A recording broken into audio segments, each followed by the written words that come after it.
everyone, this is Jianhua, CGTN's reporter, and now I'm broadcasting live at the University of Macau as the city is celebrating the 20th anniversary of its return to China.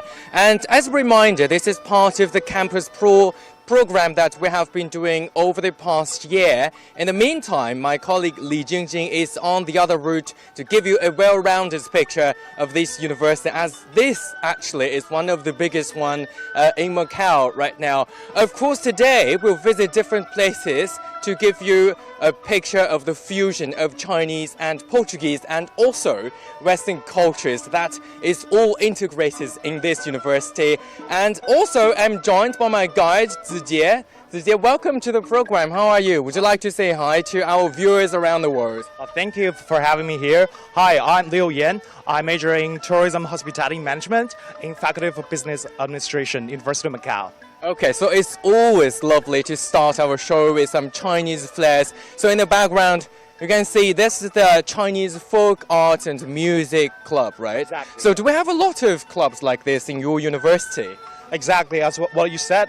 So our culture is like very multicultural background, and we do have a lot of like Western and Chinese fusion culture. Besides, as you can see, what's going on here is our Chinese orchestra, as well as our Chinese martial clubs. Besides this, we also have like Chinese language, literatures, clubs, a lot of things like that, which makes our university a very unique culture. As far as we know, that this university is very heavily influenced by some Western cultures, but we always find something that is very authentic and Chinese about this university, right? Yeah. And then where do we go today? Because you are my guide, and then so where do we go? What do we have to show to our viewers around the world?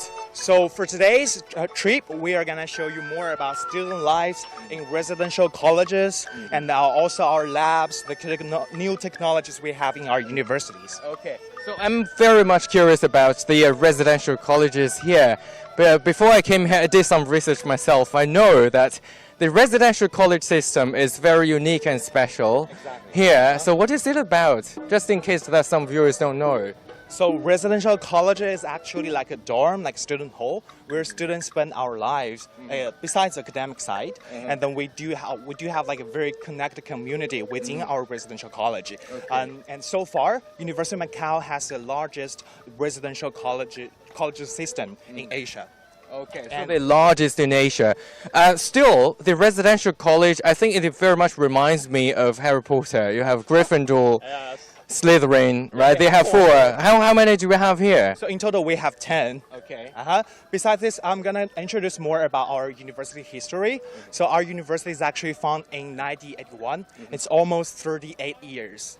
Okay. And I know that from the camera, you can see that is the, I think that is the library of this university, right? Yeah. It is the Wu Yishan University Library. Exactly, yes. That's our...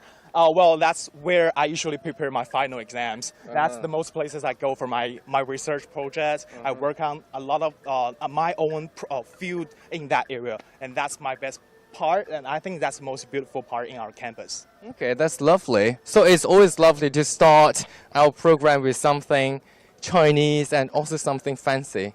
Yeah, like this library. And then do you know that actually our school was originally founded in 1981, and it was a private school. Yeah. It was called University of East Asia. Yeah. And then after that in 1991, and Macau government wanted to develop the higher education in Macau. So that's the reason why they bought it back and make it a public school. And then from that time, and then University of Macau called University of Macau, and then and that's the only University of Macau is actually the only one public comprehensive university in Macau.